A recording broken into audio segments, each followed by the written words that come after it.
কল্পনা করুন, আপনি আপনার স্মার্টফোনে একটি অ্যাপ দেখছেন যেখানে আপনার ব্যালেন্স দেখাচ্ছে হাজার হাজার ডলার।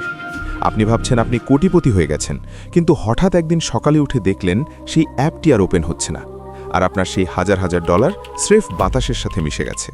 হ্যাঁ, আমি MTFE বা মেটাভার্স ফরেন এক্সচেঞ্জের কথা বলছি, যারা বাংলাদেশ থেকে হাজার হাজার কোটি টাকা পাচার করে উধাও হয়ে গিয়েছিল।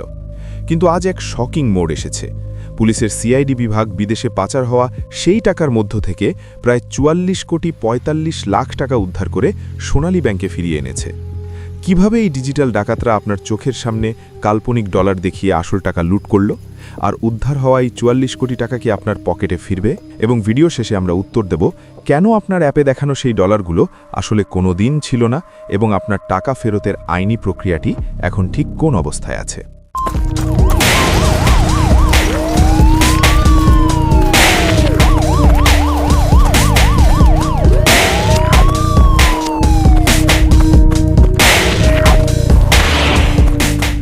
CIDর সর্বশেষ চাঞ্চল্যকর রিপোর্ট অনুযায়ী দুবাই ভিত্তিক অনলাইন প্ল্যাটফর্ম MTFE বাংলাদেশ থেকে যে বিপুল পরিমাণ অর্থ পাচার করেছিল তার একটি অংশ অর্থাৎ 36,22,000 মার্কিন ডলার যুক্তরাষ্ট্র থেকে উদ্ধার করা হয়েছে।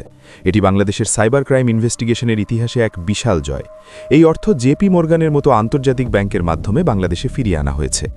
MTFE কোনো সাধারণ ট্রেডিং প্ল্যাটফর্ম ছিল না, এটি ছিল একটি আধুনিক মাল্টি লেভেল মার্কেটিং বা MLM ফাঁদ।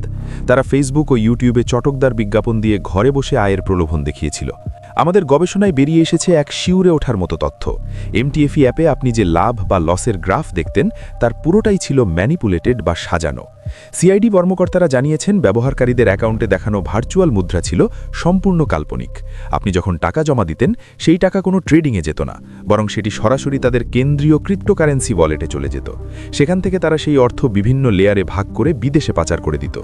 টোকেন ভিত্তিক অথেন্টিকেশন বা সেশন হাইজ্যাকিংয়ের মতো জটিল প্রযুক্তি ব্যবহার না করলেও তারা মানুষের সাইকোলজি হ্যাক করেছিল।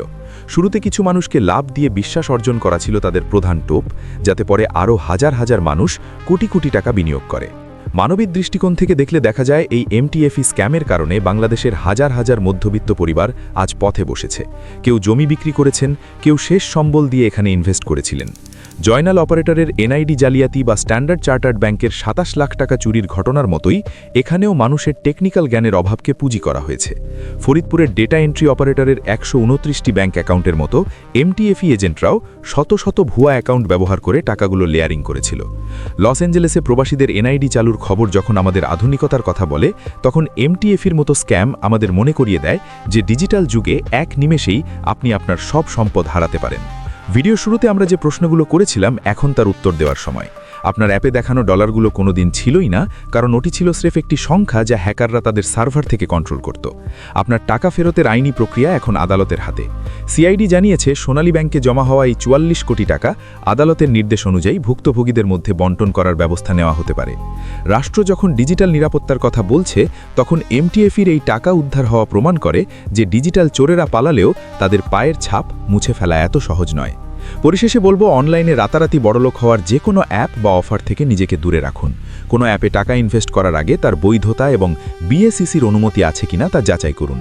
দ্য রিভিল মাস্টার চায় এই ডিজিটাল জালিয়াতির শেকল উপড়ে ফেলতে। আপনি বা আপনার পরিচিত কেউ কি MTFEতে টাকা হারিয়েছেন? এই 44 কোটি টাকা উদ্ধার হওয়া নিয়ে আপনার মতামত কি? কমেন্টে আমাদের জানান। এই ভিডিওটি শেয়ার করে সবাইকে সচেতন করুন। প্রযুক্তির আড়ালে লুকিয়ে থাকা এমন আরও সব ইনভেস্টিগেটিভ ভিডিও পেতে আমাদের সাথেই থাকুন। ধন্যবাদ।